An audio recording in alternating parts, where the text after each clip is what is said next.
Nandukishore Bauge sir, respected principal of Latur College of Pharmacy and Segaon, Dr. Lonikar sir, and all my respected colleagues and dear students.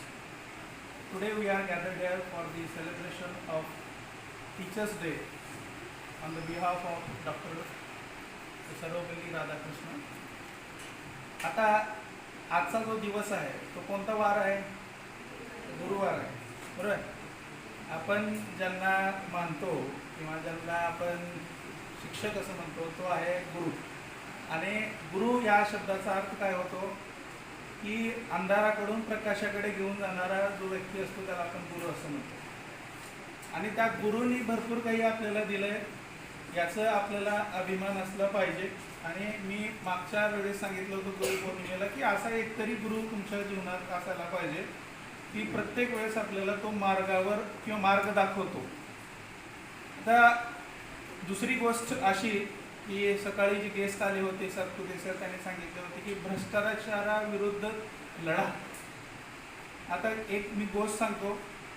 एका मुलाला medical करायचं होतं, त्याच्यामुळं तो खूप कष्ट केला, अभ्यास केला. त्यानंतर त्याला मेडिकलमध्ये ॲडमिशन मिळालं.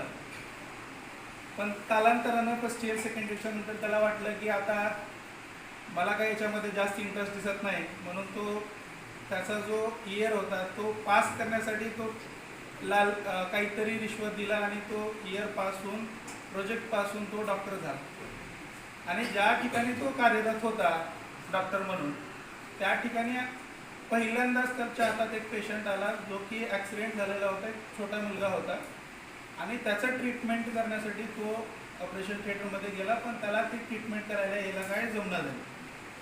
त्यावेळेस मग तो काय केला, मग आता मला काही जमत नाही म्हणून तो कसं तरी ऑपरेशन केला, पण त्याच्यामध्ये तो ऑपरेशन सक्सेस झालं नाही आणि तो तिथं मुलगा डेथ झाला.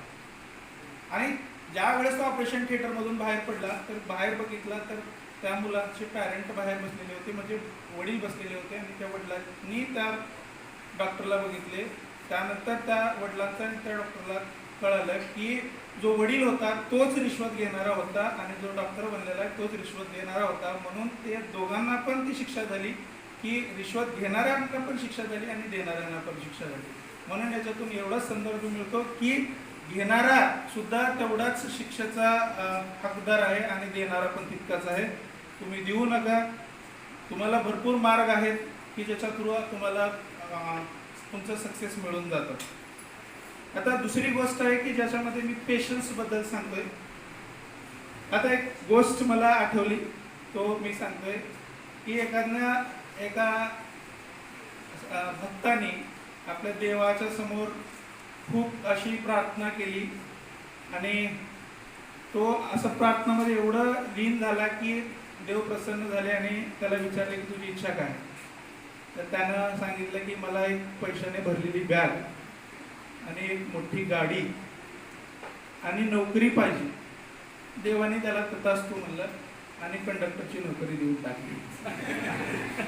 तर सांगायचं तर तात्पर्य काय की पेशन्स कुठपर्यंत ठेवायला पाहिजे की रातोरात एका दिवसामध्ये कोणीही माणूस श्रीमंत होणार नाही किंवा मला त्या पदापर्यंत पोहोचण्यासाठी मला लगेच एक दिवसात मी तपस्या केलं आणि दिलं असं काही होणार नाही.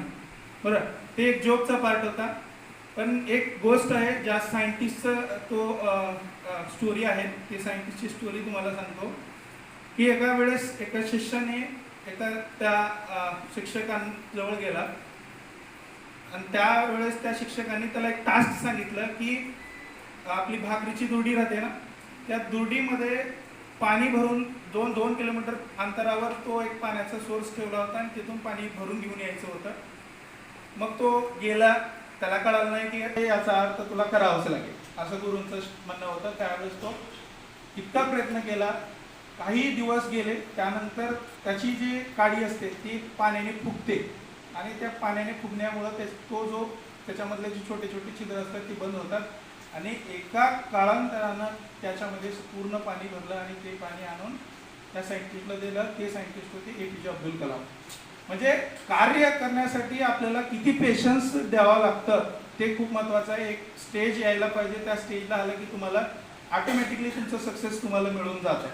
हेच मला उद्देश सांगायचा होता.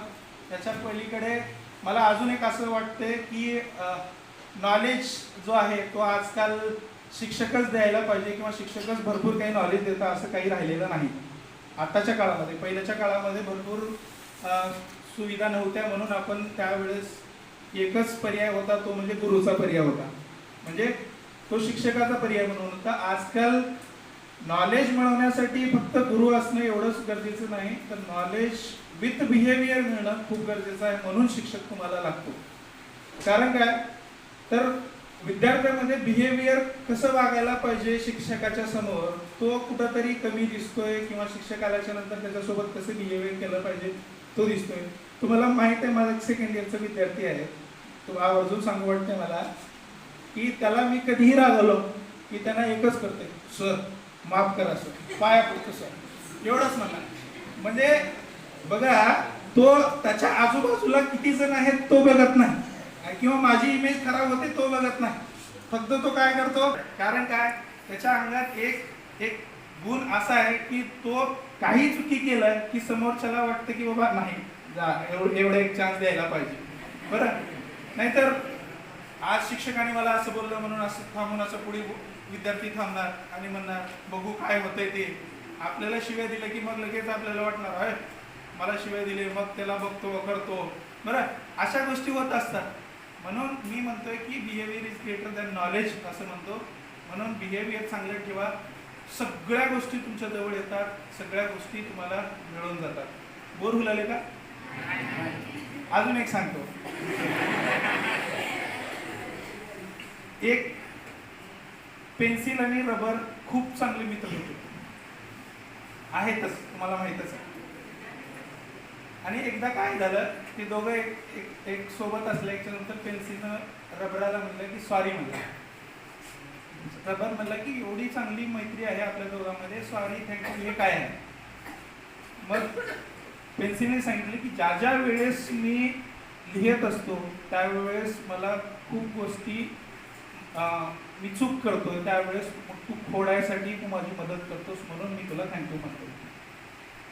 आता तो खोड रबर जो आहे तो खूप झिजतो, माहिती आहे का. ज्या वेळेस आपण लिहितो चुका करतो त्यावेळेस झिजून त्याची छोटं होऊन एका दिवशी तो नष्ट होऊन जातो. आणि तो जो खोड रबर असतो तो तुमचे आई वडील आहेत आणि जे पेन्सिल आहे ते तुम्ही आहात.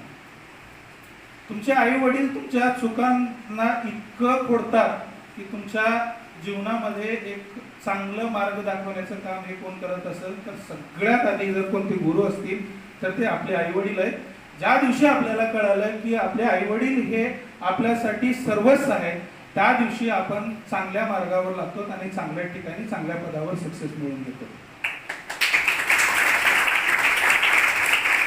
परिस्थिती माणसाला घडवते असं आपण म्हणतो, आणि परिस्थिती कोण शिकवतं तर आई वडीलच शिकवतात की कोणत्या परिस्थितीमध्ये कसं शिकायला पाहिजे. कारण सगळ्यात आधी आपण जन्म घेतल्यापासून आपल्याला बोलायला येईपर्यंत ज्या काही ॲक्टिव्हिटीज आपल्या आहेत त्या सगळ्या ॲक्टिव्हिटी शिकवण्याचं काम हे फक्त आणि फक्त आई वडील करतात.